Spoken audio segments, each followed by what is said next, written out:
Well, hello and welcome to the stream. Let's go ahead and see what we can get into. We're going to do a little bit of some Art Bell, and this is going to be Werewolves.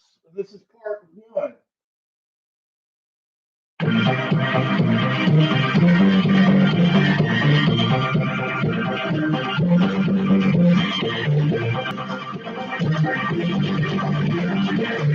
From the high desert and the great American Southwest, good evening. So we're from you. This is around the world. All of which is covered by this program. Midnight or Desert Radio Darkness. And we're going to look at interesting evening. For example,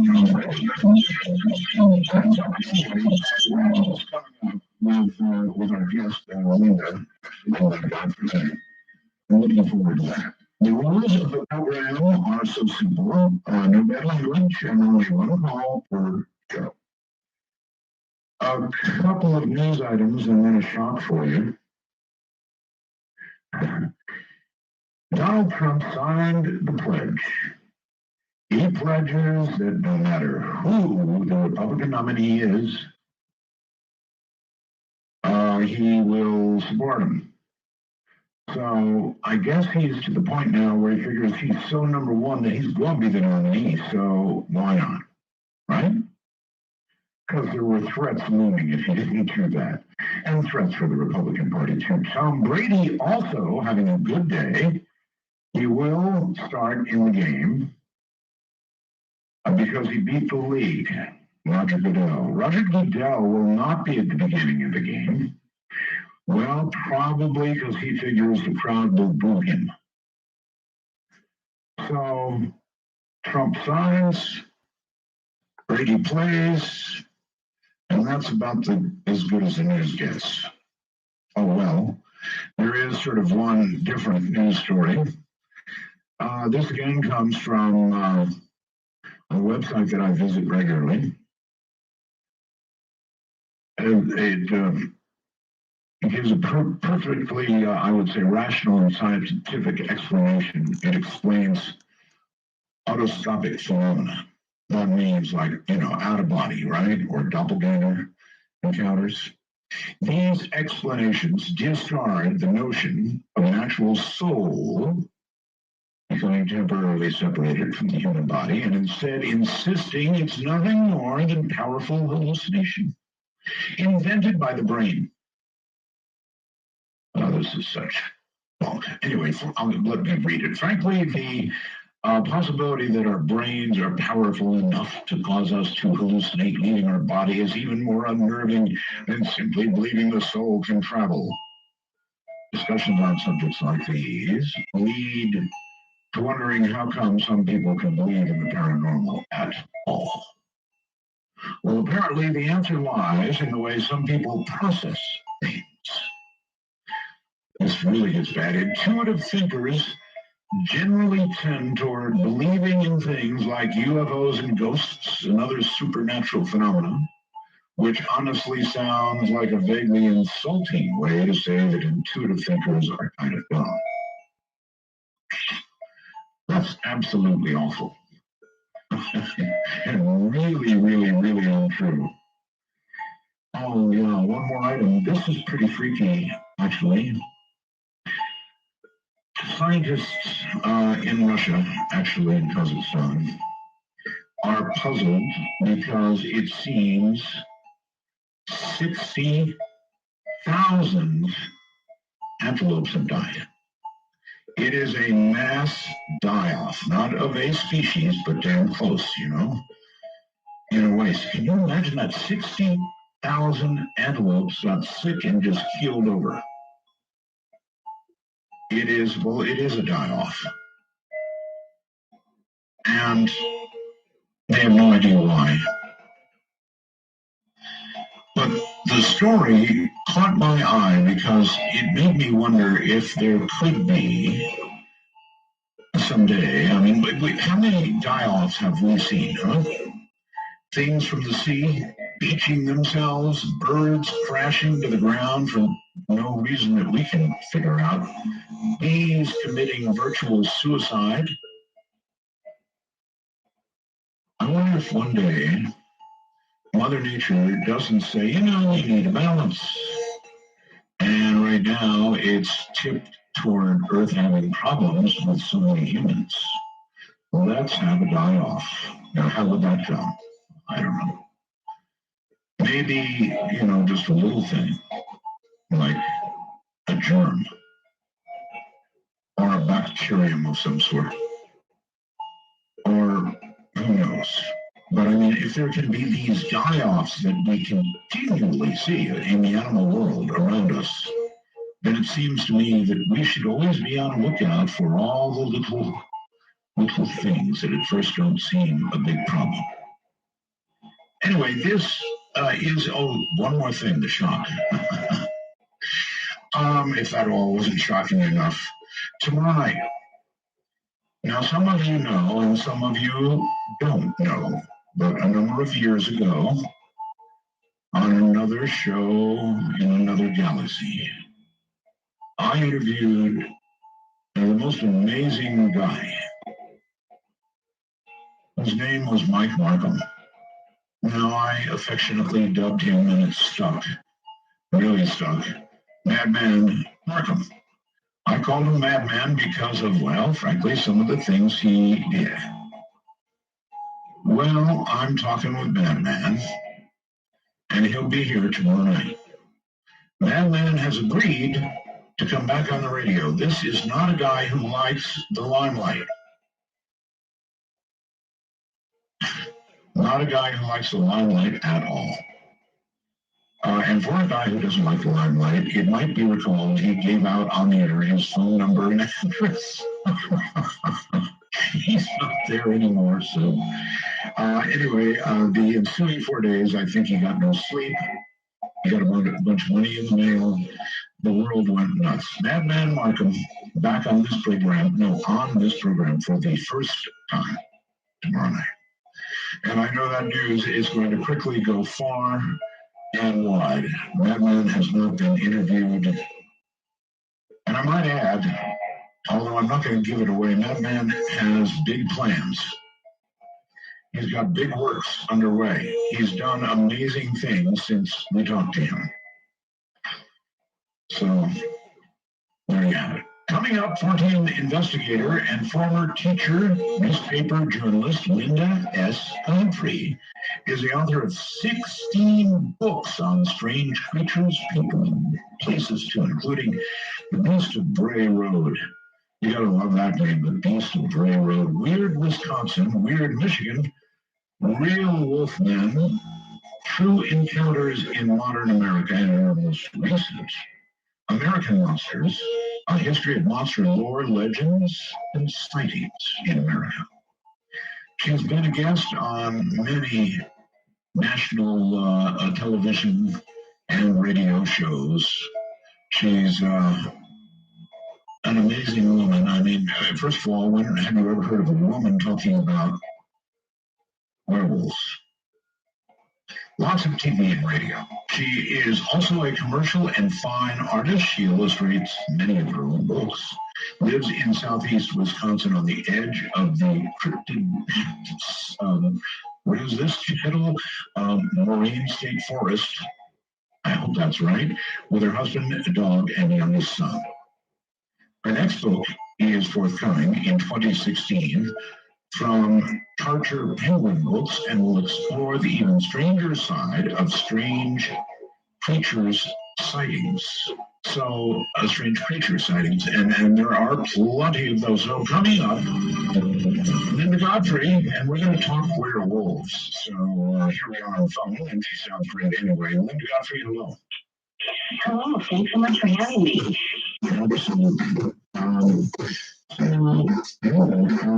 I'm fascinated by this.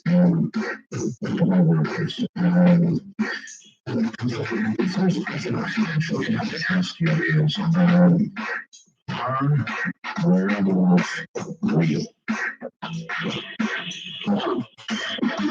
In my opinion, not the traditional, usual way that people believe in werewolves. Not every corpuscle, every atom of the body, the DNA changing, and the bone blowing, and the Jack Nicholson first starting out of the space, and all of those changes that you see in Hollywood. Most of that is through Hollywood special effects, things made up, and a really new mythology was created back in the beginning of the 20th century when all the monster movies, the black and white wonderful monster movies, the Wolfman, John Chaney were being made. These mythologies about being bitten and then turning into a werewolf, and the werewolf coming up only in the full moon, all those kinds of things, the physical, completely physical transformation. I don't believe it, and I say that pretty clearly in every book. I believe she right. I know what a werewolf is. So it's the fact that when I movie, like the werewolf is like a big boyfriend, you know, they take you out to the woods and they really incredible food and it's just not the way it is. And I don't really mean to make light of it because I know many people who've had really terrifying, there's something real. I mean, what I write about is not a non-existent fictional thing. I asked our werewolf real, and you said, no, totally crushing the entire interview, probably. And now, not less than a week later, we're talking about people who had terrifying experiences with animals that you're talking about maybe werewolves. They look like werewolves. Well, if they look like werewolves. Well, what people say is, if there was such a thing as a werewolf, this would be it, because they look like, when you think about it, when most people picture a werewolf, they're thinking of something that looks at least part human, you know, at least with some trace of humanity. Really, I'd say 90% of the reports that people send to me don't have any sort of humanity in them, except they walk upright. But they're still on their little dog feet, you know, with the hop up off the ground. They're not walking flat-footed like humans. They don't have any human characteristics, really. Although there's another step that do it, and we can get into that later. What are they like, really? Are they, would you describe them more like some sort of canine variation or what? Well, that's what I thought for a very long time. And I still, when I look at my reports, I have to say, probably at least 90% of them show nothing more than what could be some kind of large adaptation of a timber wolf with slightly elongated paws. That's the only thing that's really different than most of them. But they have the natural canine color eye shine, which is the yellow green. They have the shaggy fur. They have the long snout. They have big fangs. They have pointing on their heads. They snarl and roar. And the interesting thing is that most of the time, I mean, they can chase cars and people feel they're going to be eaten imminently. And then the last thing is that they run off into the woods or the cornfield or whatever cover is near them. And that way, you know, so that's unusual. And there are a few other things about them, but with them, I've said for a long time, if you found dead ones, you would just say there's a kind of weird looking, really big, wolfish looking dog lying there dead. But you wouldn't see a human. This brings up the question of mine. A number of years ago, and even fairly recently, there have been reports of what people down south call a chupacabra. What you're describing sounds like so damn close to chupacabra, to be honest with you. You're obviously would be aware of the chupacabra. Any thoughts?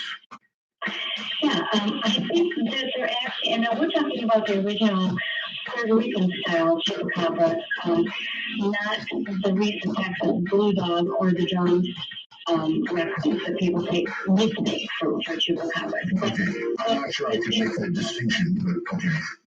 Well, they're the ones that were reported in Puerto Rico and parts of Mexico and even up into Texas.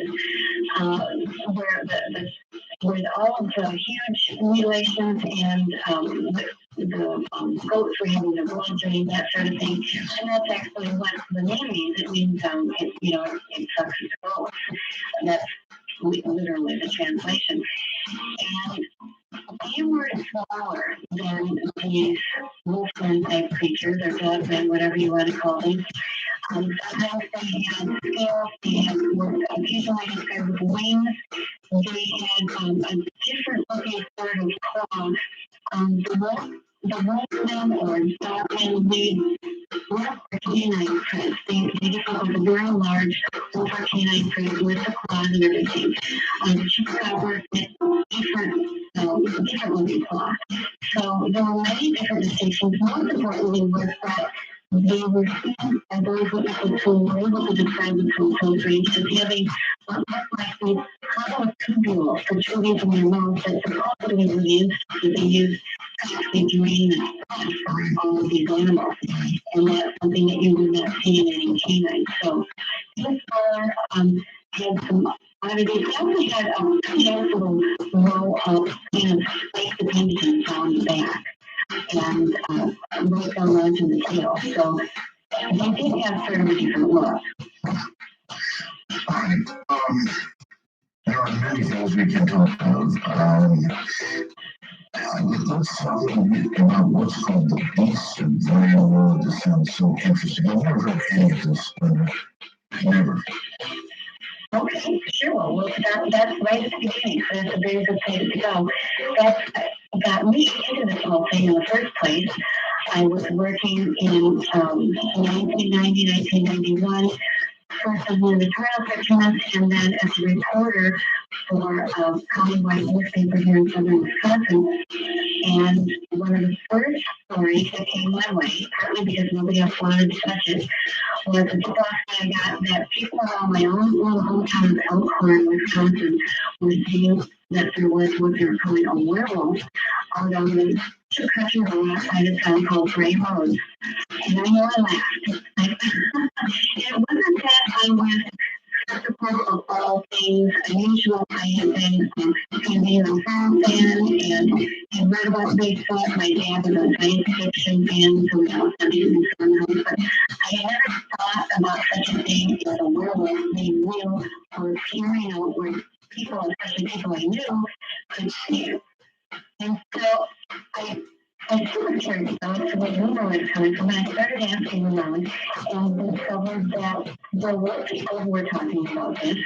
A few of them were people that I knew, and I happened to be working with the county animal control officer on another package at the time. We were looking into some local puppy mills and things like that, and so I asked him if he was on part of some if he heard anything about it. And he said, oh, sure. And during the health office, he pulled out from his official desk, official manila file folder, he has labeled werewolf. Now, when you've got a county official with a file folder marked werewolf, that's news. It is actually, yes. And no matter what comes of it. Were you there at that point as a reporter? Yes. And you saw werewolves? He had it marked werewolf, and inside were the contact information and notes that he'd been taking from people that were calling him and saying, I saw this thing on Gray Road or nearby. I don't know what it was, but and it was doing various things. One woman saw it and crawling near and by the side of the road, holding some kind of negative roadkill, like maybe it was a fur. She thought it was upturned girl, which is not the way that you see things to be easy and huge. And the woman, so I thought she saw something coming out of cornfield, and she slowed down. And so kind of a bird, she didn't know she did it, so she stopped out of the car and looked and turned around, and she said, I saw this thing. I mean, that's the word people can frequently wanted to love me, and she said it was running on its hind legs.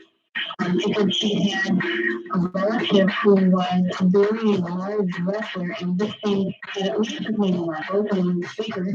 Absolutely, running on its hind legs. Right. Mhm. So that seems to be terrible, right? Yes.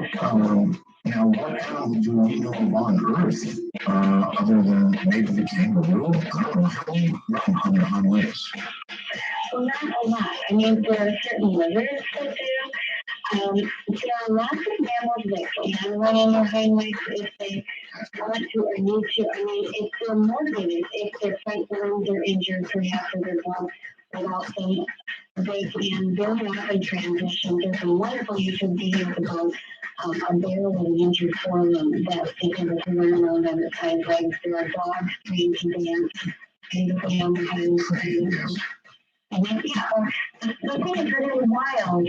They usually don't last very long because if it's a prey animal like a deer, which is kind of awful, I've seen a deer walking up hind legs to get at a bird feeder, for instance. But if they're restricted to that, they usually can't get away from predators very easily. And if it's a predator, they usually can't hunt very easily. So they're usually not around too long and they're not going to be bothering humans a lot. But these animals that people were reporting seemed large. Usually the height was estimated between 6 and 7 feet, and very healthy with abundant fur all over the body. And the only really odd thing besides them running on their hind legs was that people would say, I had a strange feeling that it was leering, they would use two words, leering, jeering, or sneering. These were the ones that I was picked. Like, it was sussing me out the same way I was looking at it. It was curious of me. I felt like it was superior to me, or, it just had this weird attitude that you don't see in normal wild animals. And it was, that freaked them out more than anything else, I think. It certainly would be. No question about that. Inside this folder, do you happen to have any photographs or video or drawings or whatever?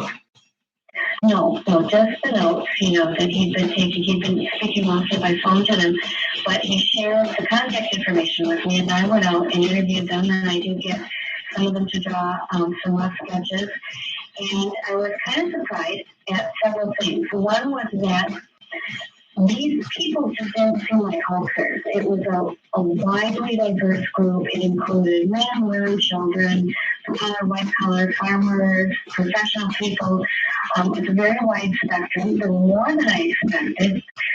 And they just didn't seem like they were lying. Yeah, common sense says when you have that many people in one area reporting around something.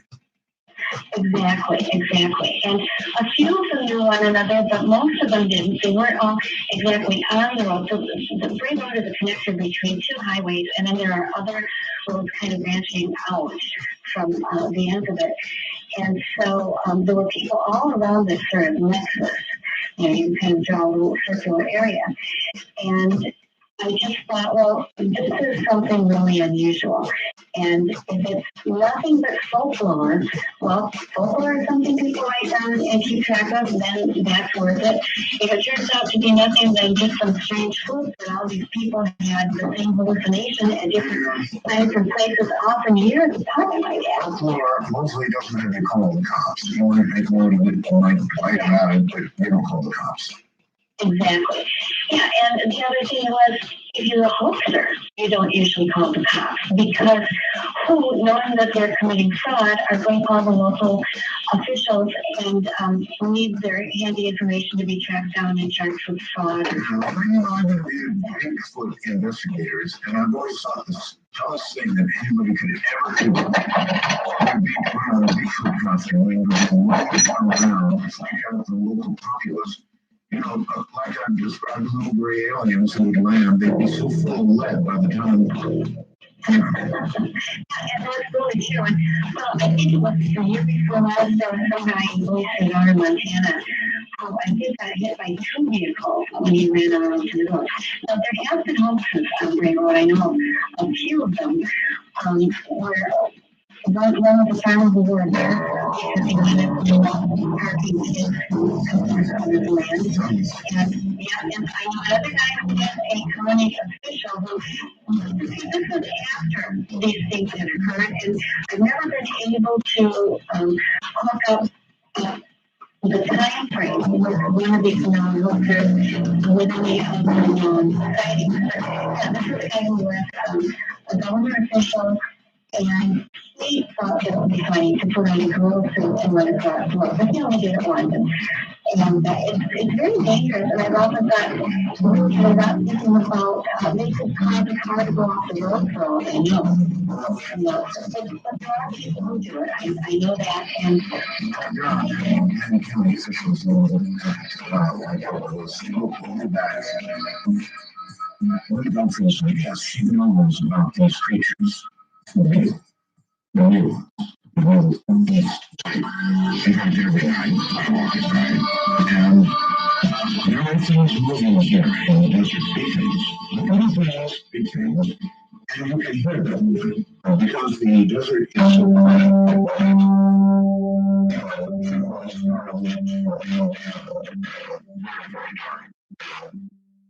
things moving in the night. And of course, you don't know what they are.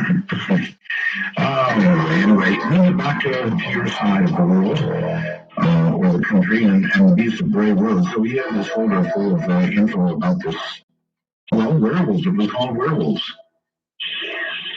right, well, I chose the word beast because even right from the beginning, that's usually what that term werewolf and all the baggage. But I will say that you find it in a lot of my book titles because most publishers consider the word werewolf much sexier than my preferred term, which is unknown upright.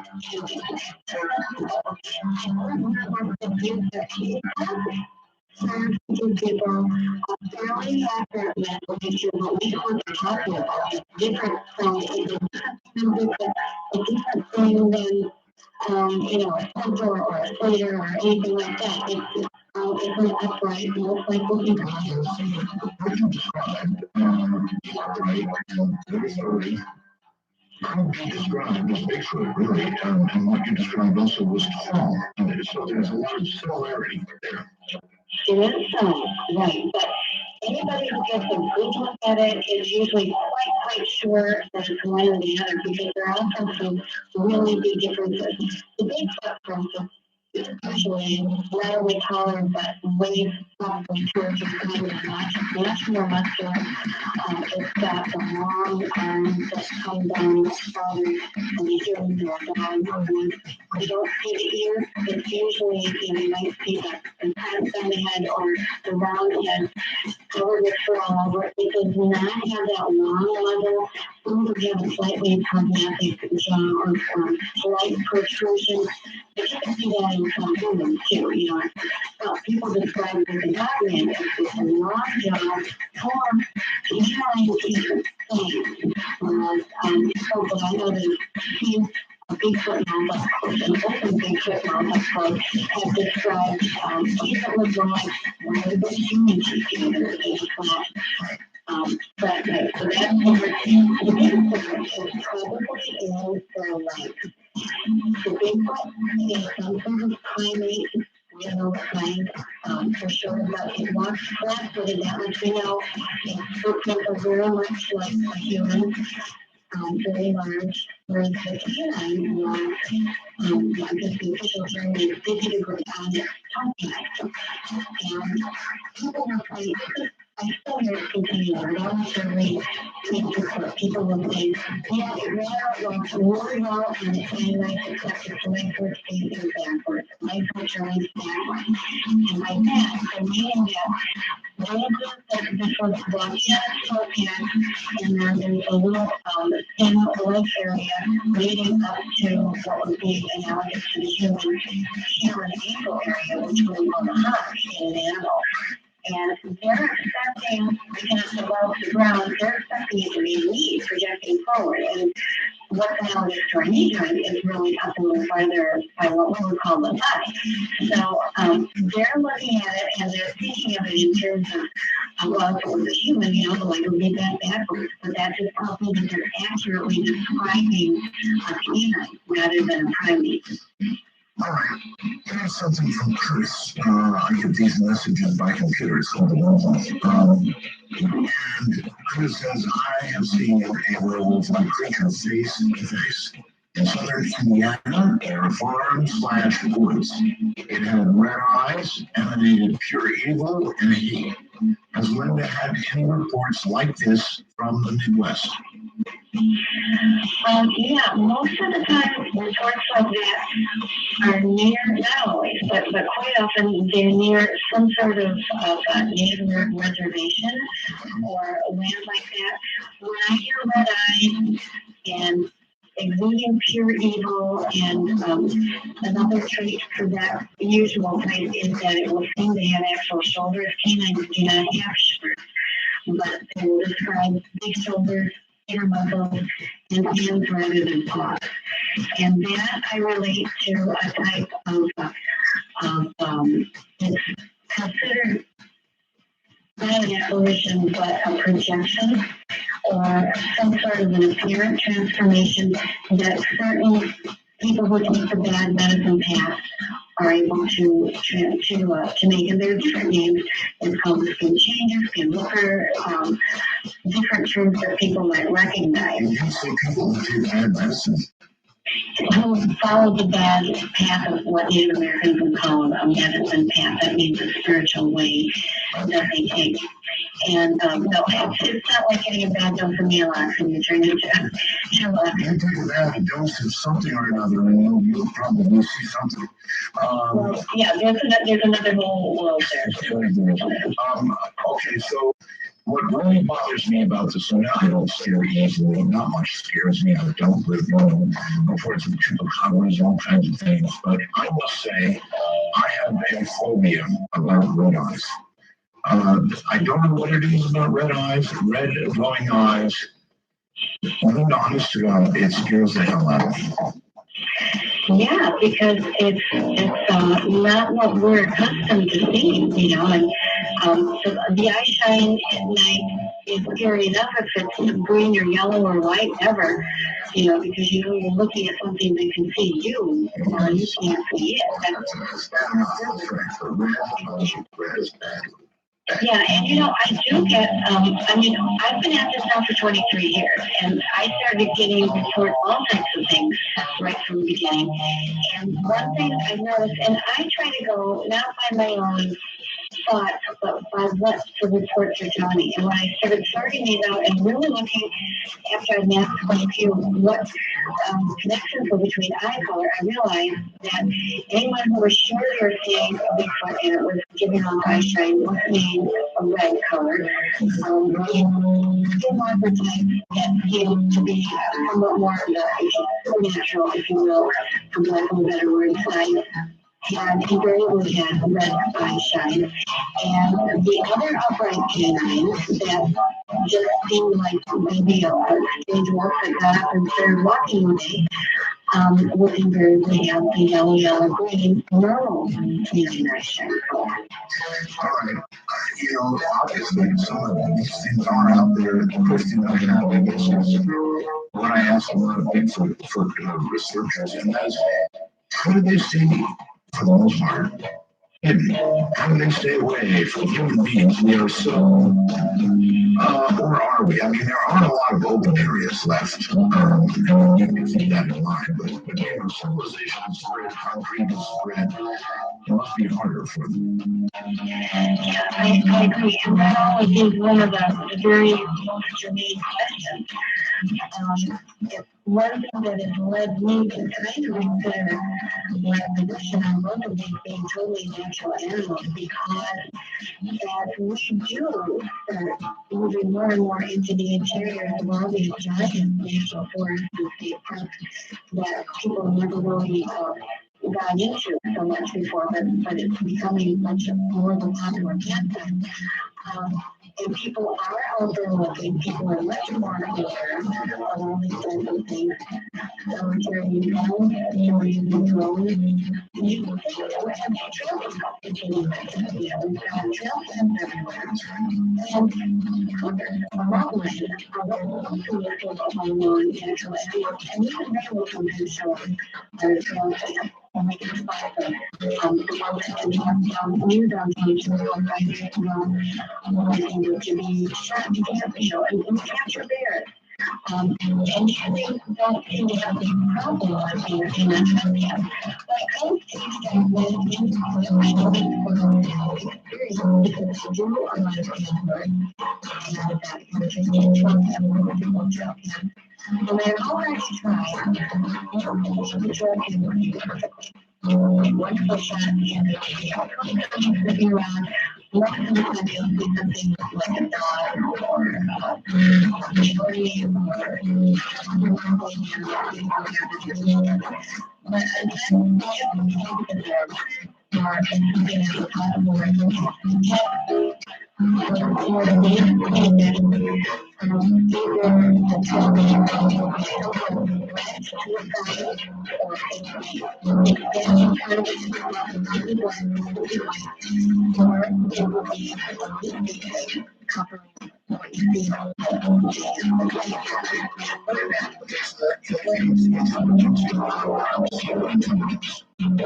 when it's all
I have a number of reports of people who have emptying automatic runs into both Bigfoot and Dogman.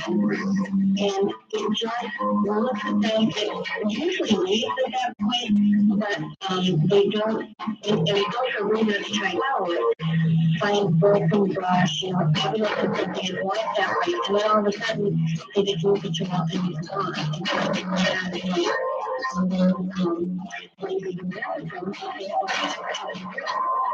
Honestly, I'm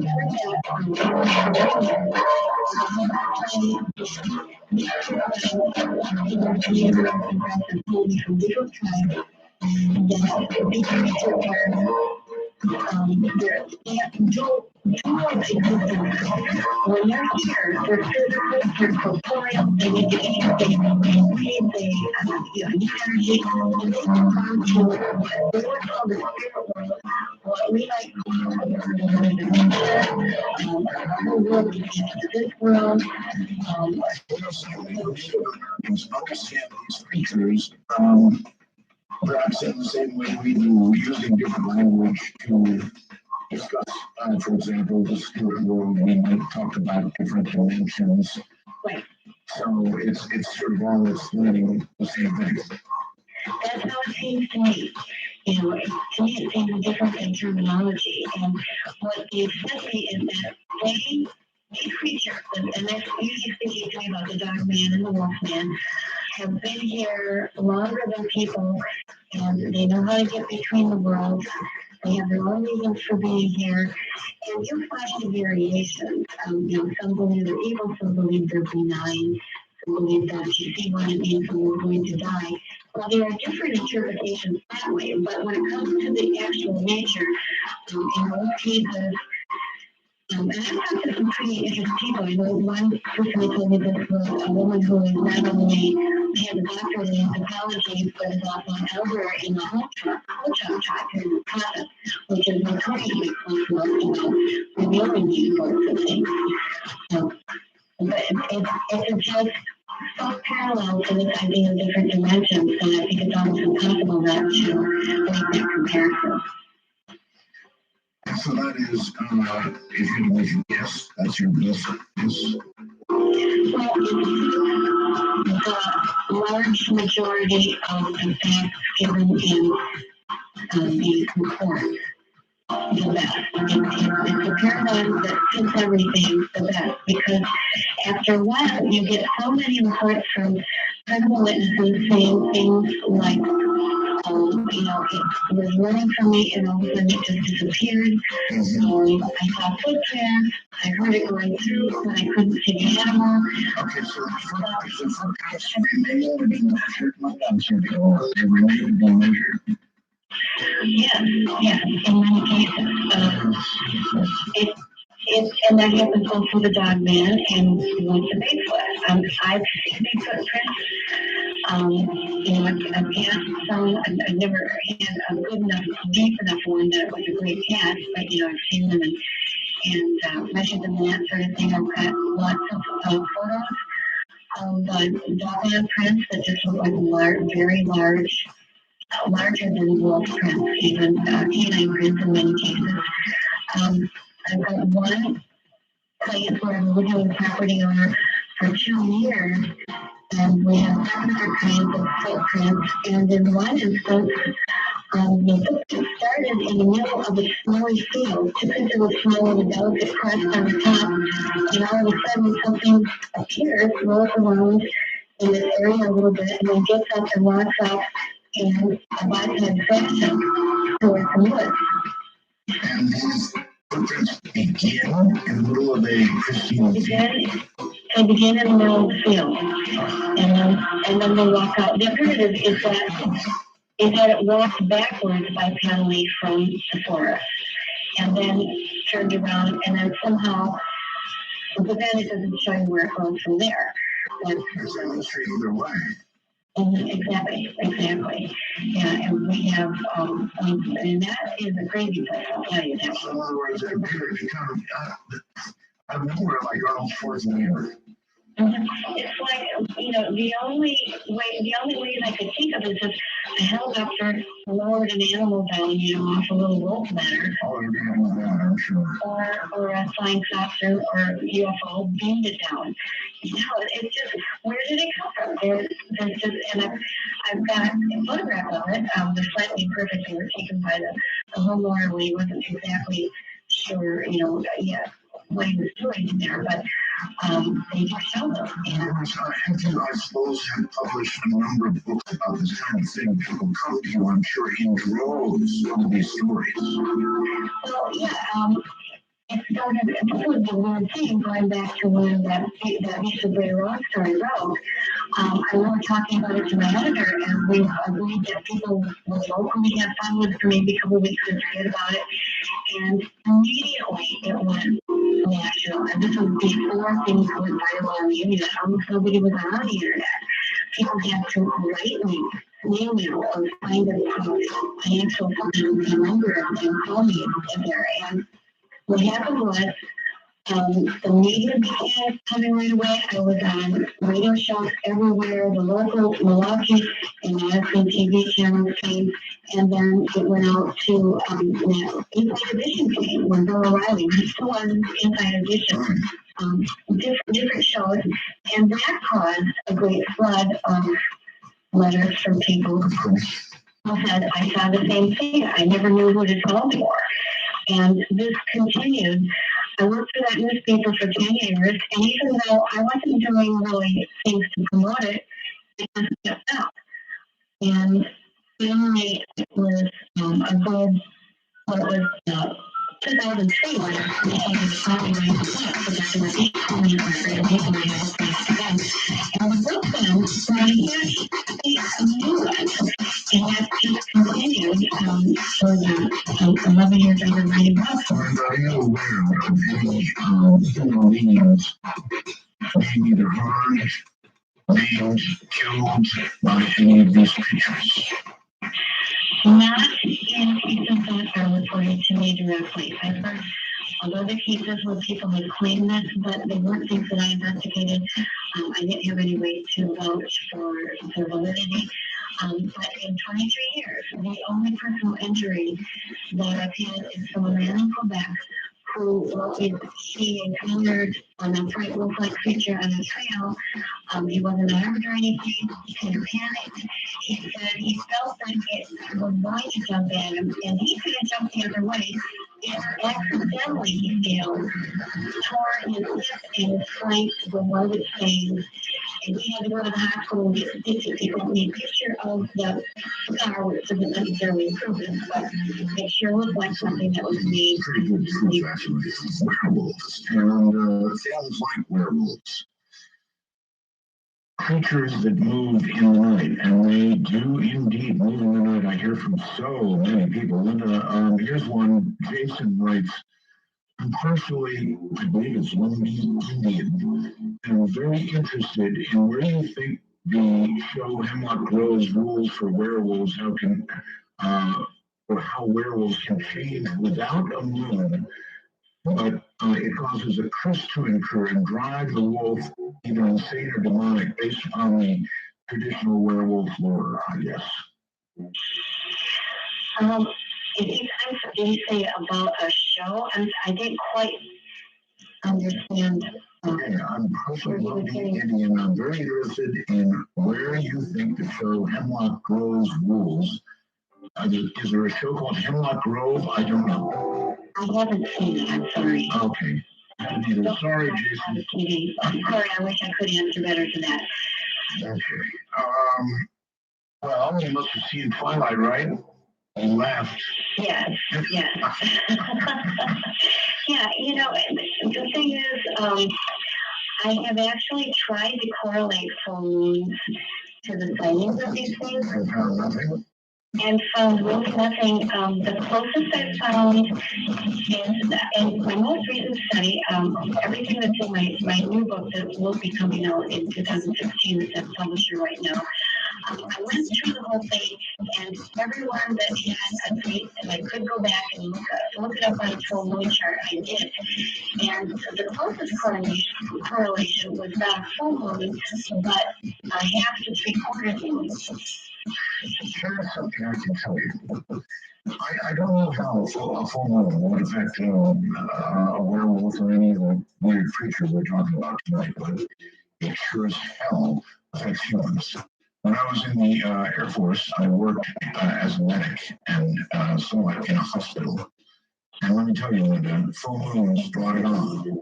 And police officers can tell you, look out for people during full moons. I mean, it's just even talk shows can tell you. The calls get pretty weird with full moons. So they affect human beings, and if they affect us, then they probably affect things with fangs and red eyes. Well, they could, definitely, and there may be something to that, although, as I said, I haven't found it. But there's also a flip side. And the thing about being a reporter for 10 years is I still have this little devil's advocate sitting with its claws firmly entrenched into my shoulder. And the thing is that when there's a full moon, there are more people on at night, and people can see better than they normally can. See animals and creatures and things that might be lurking around that normally would just be part of the darkness, So, is it that animals are doing more, or just that we're out there and able to see more? That's another possibility. That's a possibility. But I don't know. I really don't know. I think the full moon has an effect on behavior. Mm-hmm. I believe that. I agree with that too. I think that it does. And there's another thing that I did find had a stronger correlation than full moons, because this was the other thing that I began to look up whenever I could find a close enough, something with a close enough date. Sometimes things happen like 10 years earlier, and people have no idea, what the conditions were. But solar flares seem to have a higher positivity rate than full moons.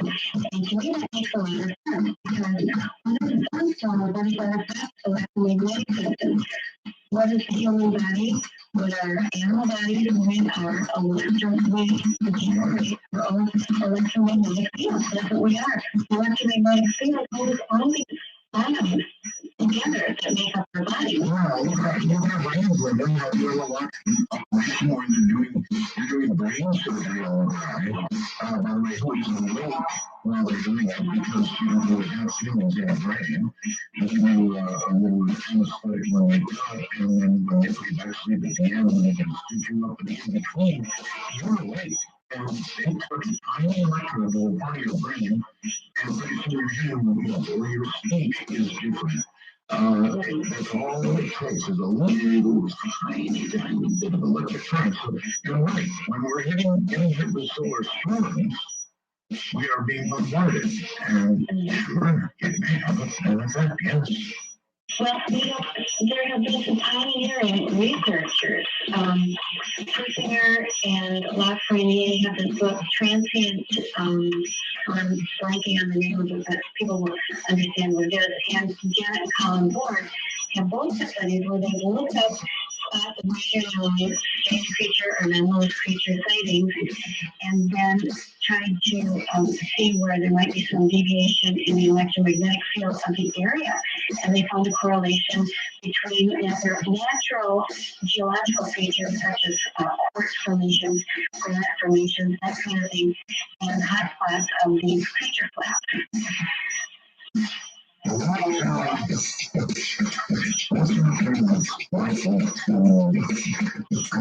These unfortunately right down truths, and again, I guess I'm kind of trying to shoot power. These things are so real when they empty the blood of the victim. Whether it's goat or whatever it is, they come out bloodless. What do we know about creatures that drain the blood of their victim? And otherwise leave them alone. Yeah, that's a good question, and it's true that these things are found. The place where and that happens a lot in the cattle mutilations that have been occurring around the country. I know there are bigger experts on that than you in the know, for one. And they find these animals bloodless. There's no blood splattered around the area. All they're surgically removed. And I've got pictures of the same thing right here in Wisconsin, different areas. I've got one from a farmer in central Wisconsin that shows an entire front leg quarter perfectly removed. It looks like somebody took a scalpel and cut around it, and certain other things are cut out. And there's no blood splash around anywhere, hasn't been dragged. And I've got a very similar picture of a deer that had the exact same removal made. And this was, I know for a fact, not a fresh deer, nothing that a human would want to eat or be able to eat. And yet something did this, it was bloodless. Something in that same spot picked up a 60-pound deer, carried it over a barbed or through one or the other, a barbed wire fence, maybe a bipedal canine-like prints, and walked all the way through a field. Two men were able to track it until it crossed the road. What can do that? They knew he had to carry it over his shoulder because of the drag mark. Have you begun to experiment yourself? Well, I experiment myself in smaller ways, but I've been working on a larger study with a property owner who has kind of a hobby farm who began finding things from mutilated things on property, and eventually called me, and we've been kind of working together on it. But I do investigations. I mean, I'll go out and, footprints I've had in color of my house.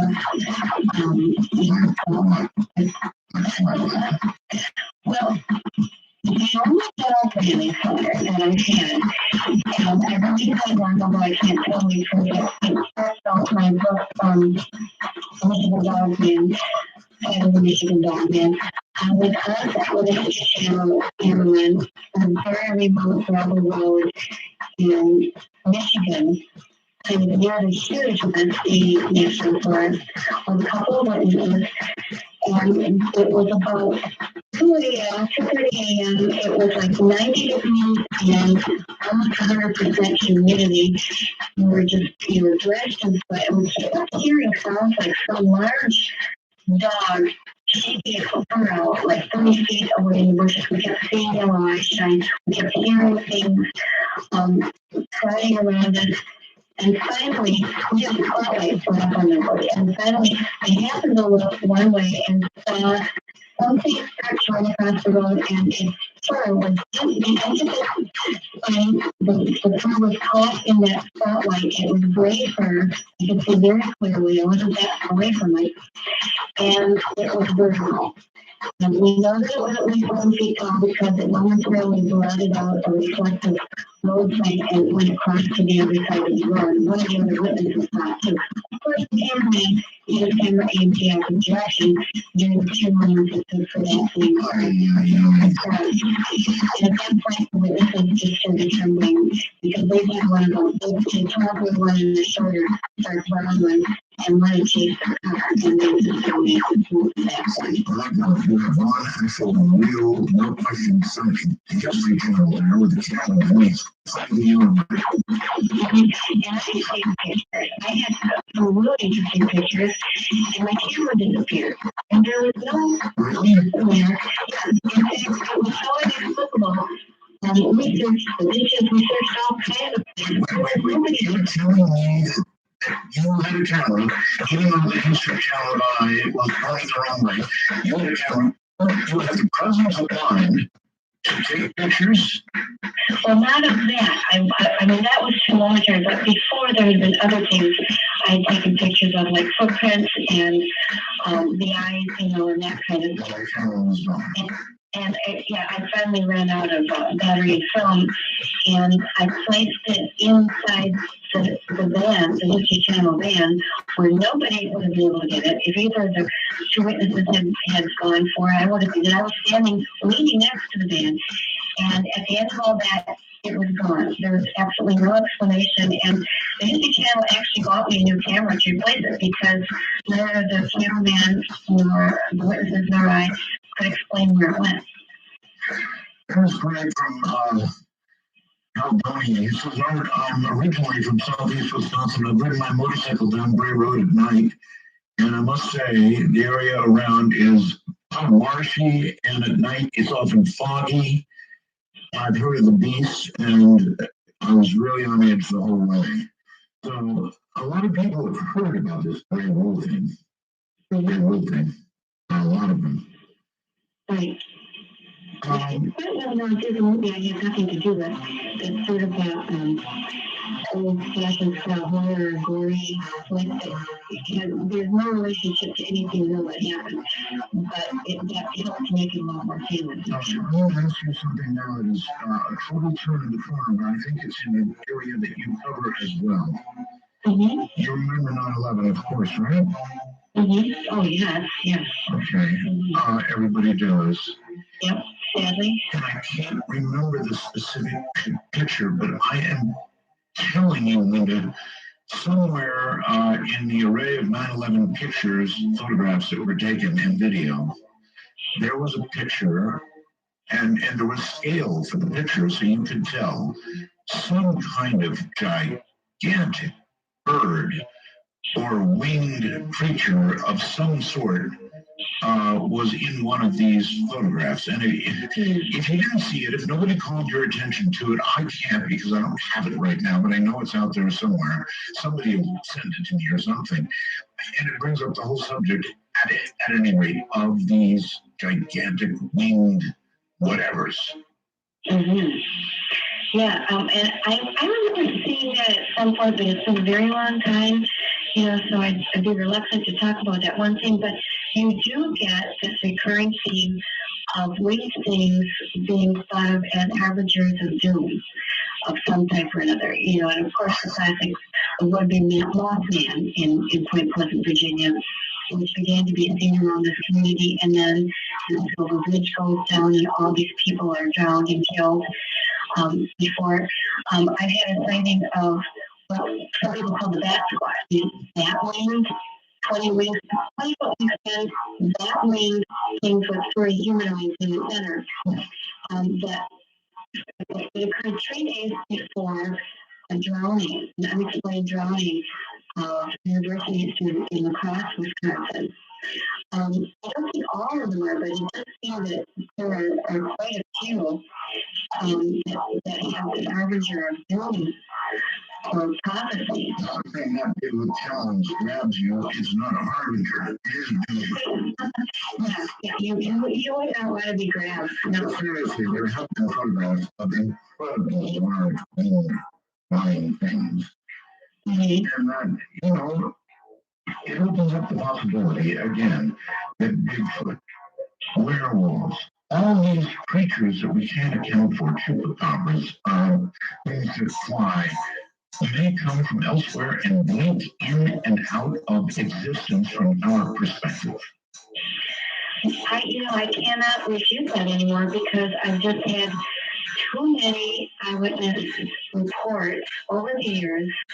And then I see everybody, other people's work too. It's just not my own words, but it's something that occurs over and over again. And people like John Keel, a lot of my present day colleagues are all sort of coming to this, not all, but many are sort of coming to this realization that there just isn't any way to explain them via only the natural realm anymore. It's just, how can we have birds flying around with 20-foot wingspans? And actually, I've got one of the best examples of one of these giant bird sightings I've ever seen anywhere. I do say so myself, starting out my master's book, it's happening in Hayward, Wisconsin, where literally after this man is riding around this kind of upscale resort community, and he would not too far from the Mississippi River and Minnesota, I might add.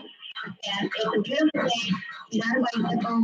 He didn't even bring his camera, but he was just going out for a bike ride before breakfast. And he looks to the right, and there's this meadow with this bike, and he sees this bird. Now, this man, John Baldwin, didn't mind giving his name, is over 6'2", and you realize that this bird standing there, which was a sight he couldn't recognize, was at least a foot taller than him, maybe more. It was standing 7 to 8 feet tall or more in this meadow. And he was so thrilled and happy that he put down his bike and started just walking into the meadow. And then he stopped cold thinking, what is this female sitting on the nest? And it was kind of a sword-like bird with its long beak. He started to think about what it could do to him with that beak. And suddenly it turned into Steve. So it was kind of the do or die moment, but luckily for him, the bird decided to fly away. And so you can see that wings come out, and they were so big that they had to flap them in a billowing manner to get enough air underneath them to take off at ground. And then it moved over toward the road that he was on. And when I went up there and interviewed him, and measured the road. That asphalt road measured between 20 and 22 feet wide. And he said that its wingtip spread from side to side, minimum. And he watched it flying up the road toward where he knew there was a small airport. That service home for the private planes that came in, and he thought, it's coming there, it's going to get caught on radar, or they'll have seen it, or something, it's a corroboration. And when he inquired, completely denied. No, nothing weird on radar. No, we didn't see it.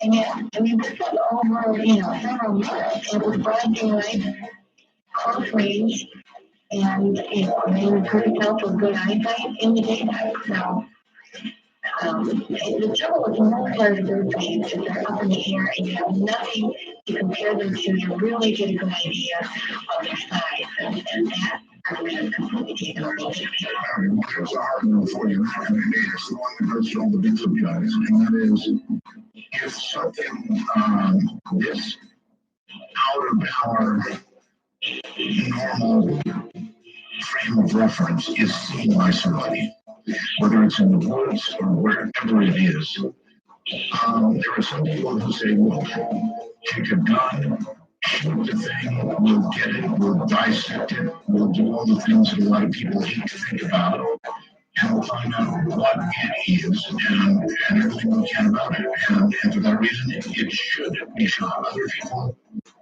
say no. Never, never, never would, a lot of people want anything to be shot. And which camp are you in? Yeah, this is a really controversial thing going on right now. And I have to say, first of all, I am not a vegetarian. I eat meat. I come from a long line of hunters. My dad was an avid deer hunter. My husband's an avid deer hunter. No, I'm not asking you to eat it. But I'm just saying, I'm not one of these no gun, no kill anything people. I do believe that it is wrong and crazy to go and kill something that when you don't know what it is, just to find out what it is. Because how are you going to know if you're going to like what you find? There are crazy people who wear ghillie suits and bear suits and things like that that are out in the woods. You might be shooting a human without knowing it, and then you're a hunter. Well, maybe. Hold on. Wait. If anybody out there has that 9/11 picture, or knows what I'm talking about, crash, it showed one of the